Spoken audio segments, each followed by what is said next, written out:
Hey everybody, it's Spooky and welcome back to another stadium build video. Today I'm going to be showing you a brand new May build. Let me introduce you to the Walls May build.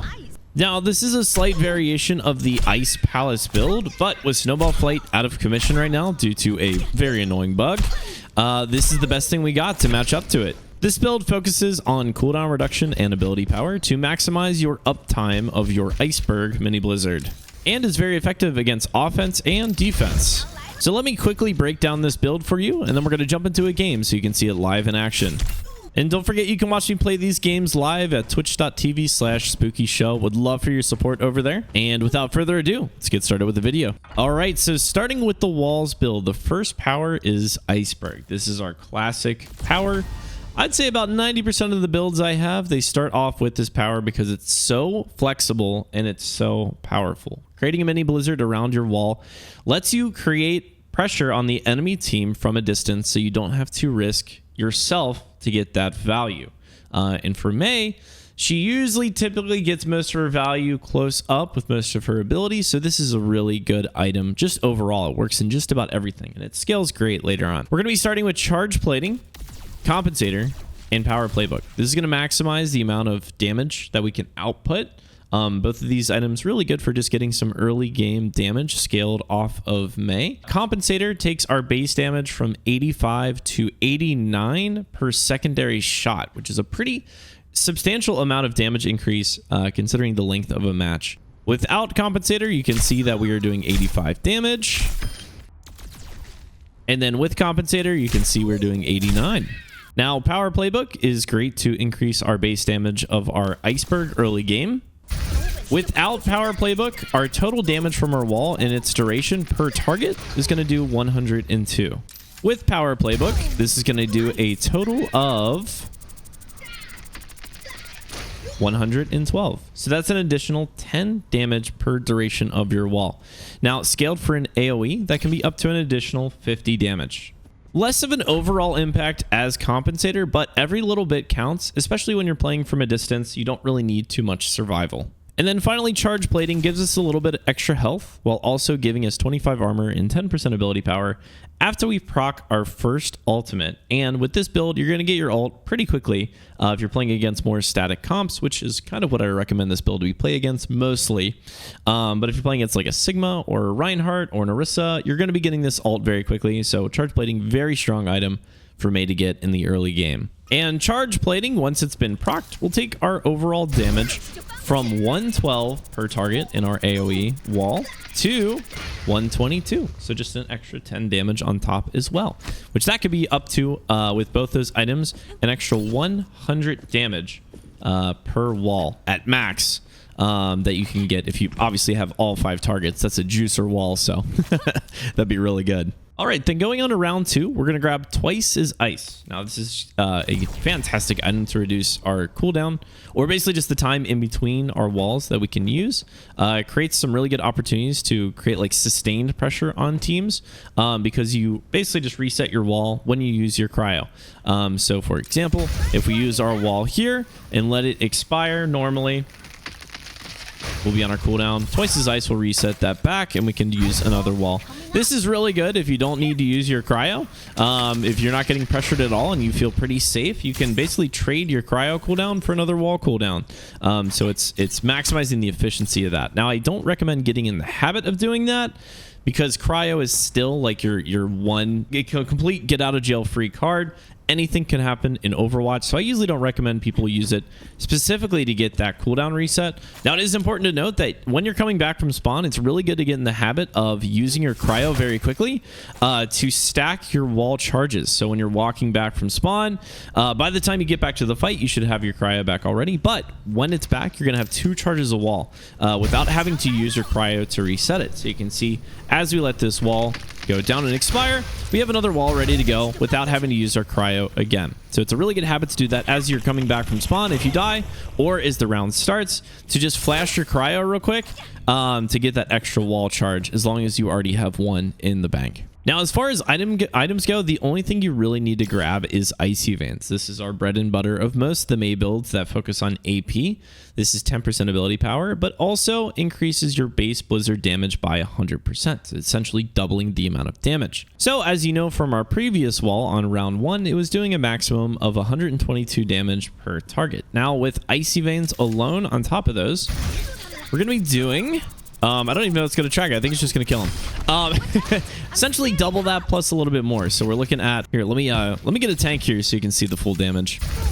The max damage that we're going to get per target per wall is going to be 265 damage. Now, obviously, you can multiply that by 5. And we're looking at well over 1,250 damage. Probably the single most effective item at scaling Mei's ability power in the game. After that, if you have any extra money, feel free to dip into the blues. If you have not enough for a blue, make sure to go back and just grab whatever greens that you would like for that round if you have some extra money. Round 3, and this is where we tend to scale our cooldown reduction so the time between our walls is as short as possible. First off, we're going to grab Blizz NATO. This is going to make it so where we have defensive capabilities in case we need to use one of our walls to sustain ourselves while we're getting pressured. So, for example, we're getting dove, or we throw up a wall and someone's really close to us. We're going to be healing 15% of our life as long as we're standing within the blizzard. So you can see here, once I'm taking a little bit of damage, and if I use my wall over here, it's going to slowly heal me up in a fight. And this comes in clutch quite often in matches, and this will actually decide a lot of fights. So do not forget to play inside of your blizzard. If you're getting pressured, throw a wall down, get the damage and the pressure on the enemy while they're playing inside of it, and play inside of it as yourself to get the healing passive from that as well. It's extremely powerful. Now, going back into our items, we're going to be focusing mainly on cooldown reduction here. Aftermarket Firing Pin is just a good value item just to increase our base damage and our survivability with a little bit of move speed. After that, we're probably going to be able to upgrade a lot of these. Multi-tool comes with our 5% cooldown reduction. Icy Coolant is going to come with our 5% cooldown reduction. And Kitsune Snippet is going to come with a 5% cooldown reduction and 25 shields. And when you use this item, this active item, you're going to gain 50 overhealth and 25% move speed for 5 seconds. And if you're debuffed, you gain an additional 100 overhealth. And by round 3, trust me, there are a billion things in this game that are going to be technically applying a debuff to you. So this is going to proc probably more often than not. With these 3 items alone, we now have 15% cooldown reduction. And that means when we're not using a wall, or it's going to be after its full time has expired, it's going to be about 6, maybe 5 seconds to get the next wall, which is shorter from the 8 seconds that we had before. And you can see when we use our Kitsune Snippet, we're going to get a little bit of overhealth and some bonus move speed. Again, this helps us just in a pinch. So if you feel like you're getting pressured and you're kind of don't know what to do, your panic button is your gadget button. And I like to have it on one that's really easy to press. I don't have to reach across my keyboard. So I bound it to one of my mouse buttons right on my thumb. When I panic, my thumb presses now. After a few games of practice, it's just my panic button now. It's just how I use it. So it just effectively helps me get out of those pinches a little bit more. Now, moving on into our late game, this is probably the point where we can grab our Cyber Venom. You definitely want to grab this round 4. If not, round 3. 1, if you can afford it. But 2, if you don't need the extra survivability or anything, definitely grab Cyber Venom, especially if the enemy tanks are building into self-sustain, or the enemy healers are just absolutely pocketing people and no one's dying. Make sure to grab that Cyber Venom. For Mei, this is fantastic because her Iceberg mini blizzard is ability damage, and it procs in an AoE constantly as long as they're up. Very, very easy to constantly reapply this to enemies safely from a distance, through shields, through everything. It's really, really effective. So Cyber Venom, really crucial part to basically any of Mei's AP builds. By round 4, you might have enough to upgrade again. At this point, this is completely up to preference, which one of these blues you want to get rid of. I typically like to get rid of multi-tool because that extra 10% AP isn't going to help us too much. Most of the heavy lifting from our wall damage is from icy veins. So I like to upgrade that and either go into iridescent iris if you want to get your cooldown reduction even shorter, which will basically take it down to about 4 seconds, which is virtually nothing for May wall is a cooldown. Or if you feel like you don't really need extra cooldown, but you need some more burst damage, grab Sturdy Snow Fort. This is going to be a base 15% ability power, but also an additional 25% ability power every time you use a wall. So basically, as long as walls are up, you basically get 40% flat ability power for 10k. So it's depending on what you want here. More burst damage for Sturdy Snow Fort, less downtime for your walls, iridescent iris. It also comes with 20% ability power, which is great alone. So if you have the money, I usually recommend iridescent iris. More overall good item here. And then finally into the end game, you can choose to hold on to a lot of these blue items. And if you feel like your walls, maybe the enemy's focusing your center pillar on the wall, which is destroying your iceberg, the AoE, or they're just bowling through your walls, and you want to make it harder for the enemy team, or maybe put more pressure on them by making it just harder to get through these walls. Ice Sheet is a fantastic item to get, especially in the late game when everyone has a lot more damage that they're able to output. This doubles your wall's health, and I'm telling you, that especially this combined with Sturdy Snow Fort, they're not going to be getting through it anytime soon. All right, and that's it for the May Walls build. Feel free to grab your build code right now so you can bring it into your game. Now, this build is not what you're going to see in the video coming up. I was actually experimenting with it for a little bit, but I do pick the items that are in this build. So you can kind of see it as we go through that build. Anyways, enjoy the game.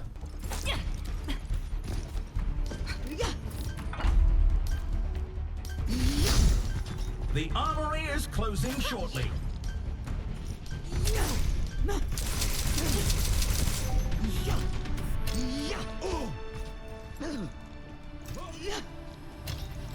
Hello. 3, 2, 1. Capture the objective.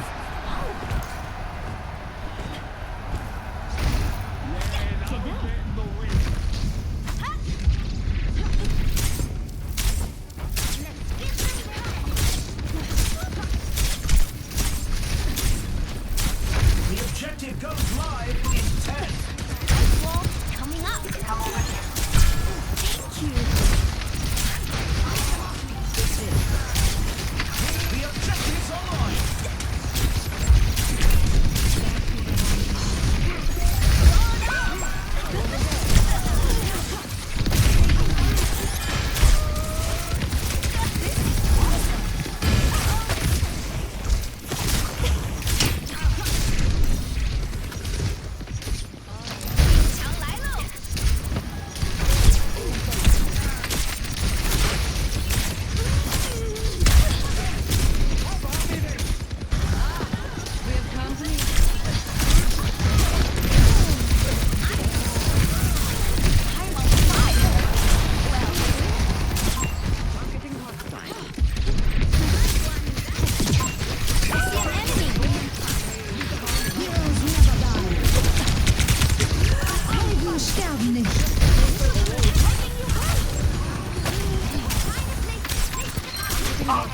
Get ready.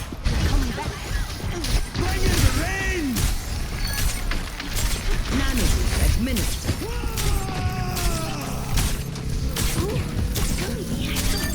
One less to worry about. Hunting them down.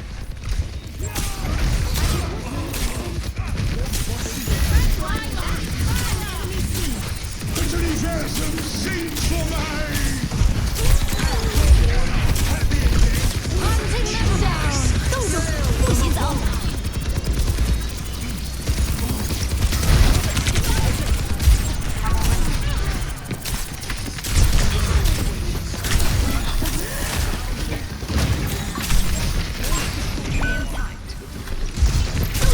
不许走。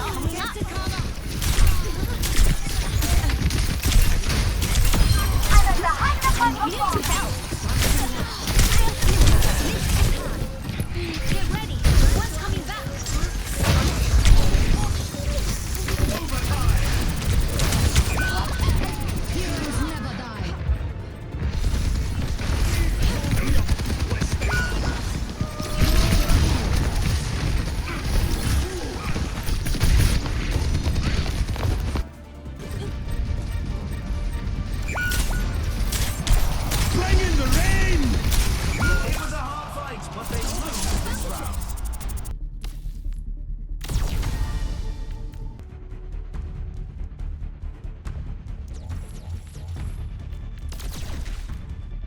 The arena is calling. Our teams have 20 seconds left.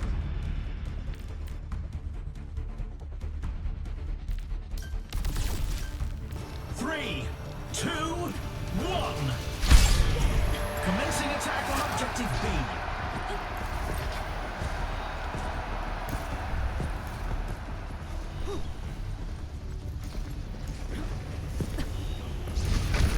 The objective goes live in 10. 强来了！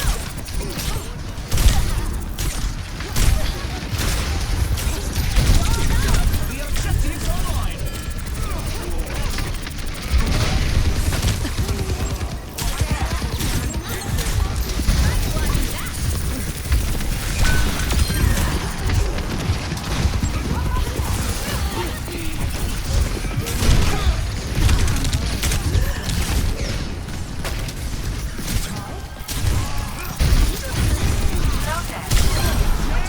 I'm standing hard. Can't believe I hit you up there.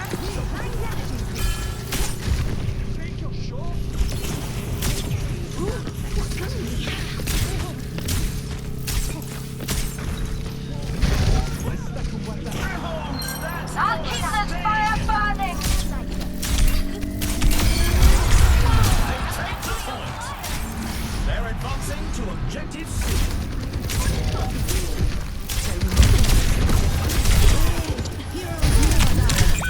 Bring in the rain! 10 seconds until the objective's unlocked.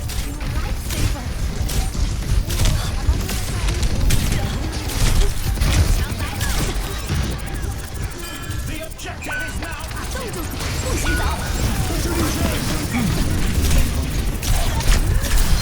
Giant forest watches over you. 你好。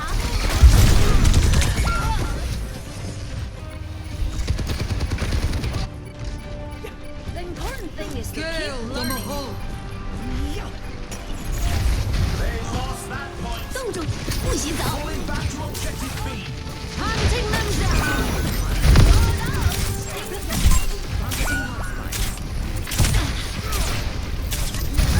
The objective unlocks in 10 seconds.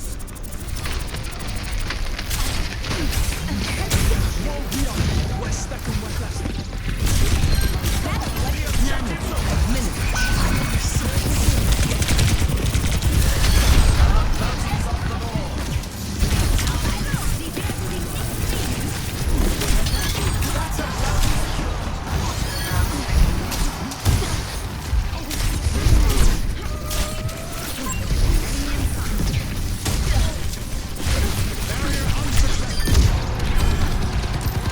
Climbing that.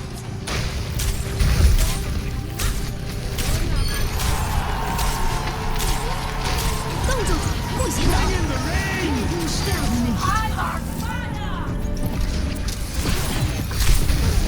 Heroes never die.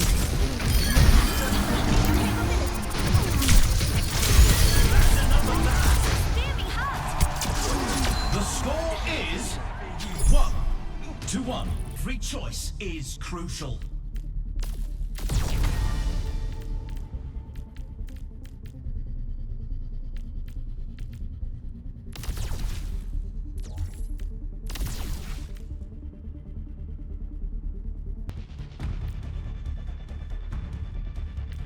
The arena is calling. Our teams have 20 seconds left. 3, 2, 1. Time to capture the objective.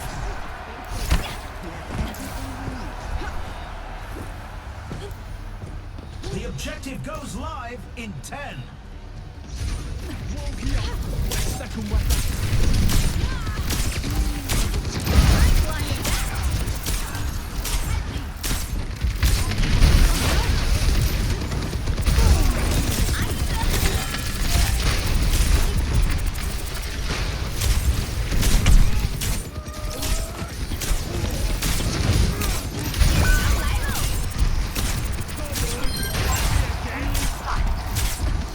Got that barricade moving.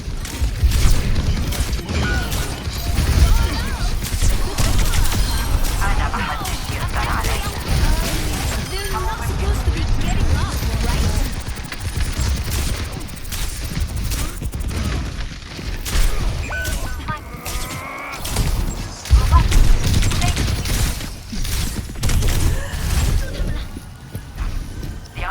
forest watches over Enemies you. moving the barricade. Over here. I'm climbing that.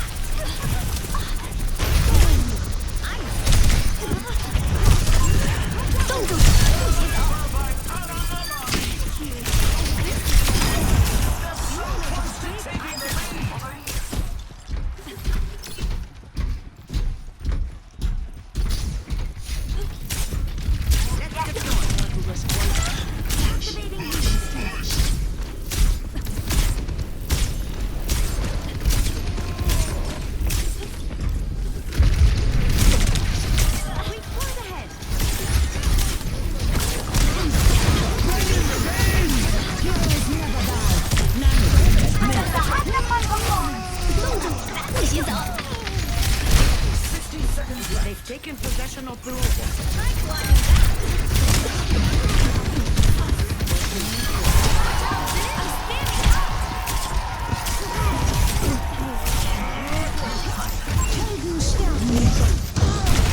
Das Universum singt vor mir. Pushing on ahead. Try me.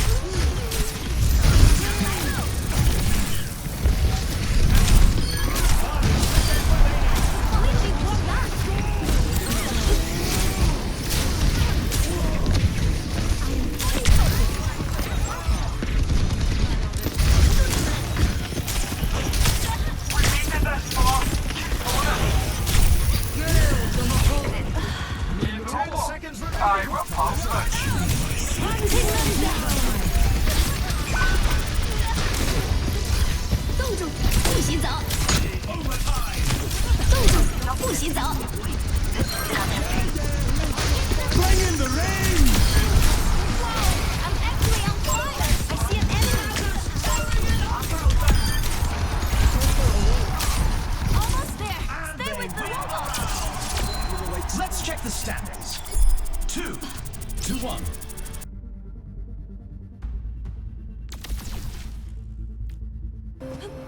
Three, two, one. Let's get right into it.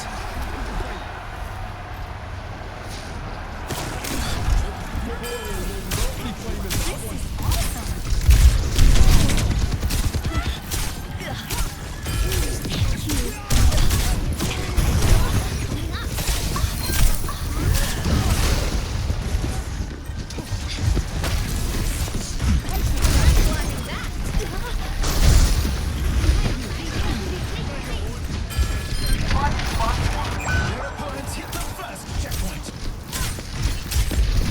Our team has to rally together to catch up. I'm on fire.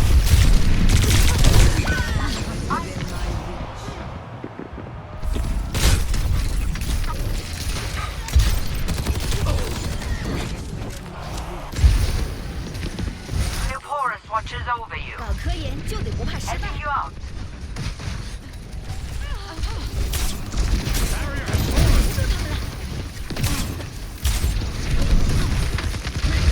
Das Universum singt vor mir.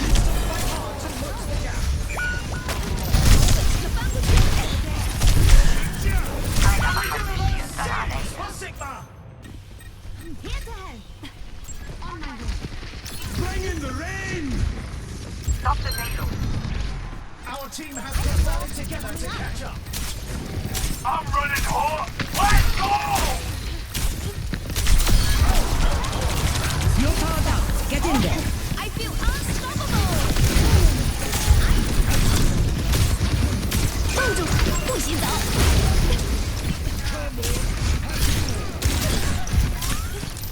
Heroes never die. Our team needs to fight hard to close the gap. 冻住，不许走。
It's gonna be a hollow photo finish.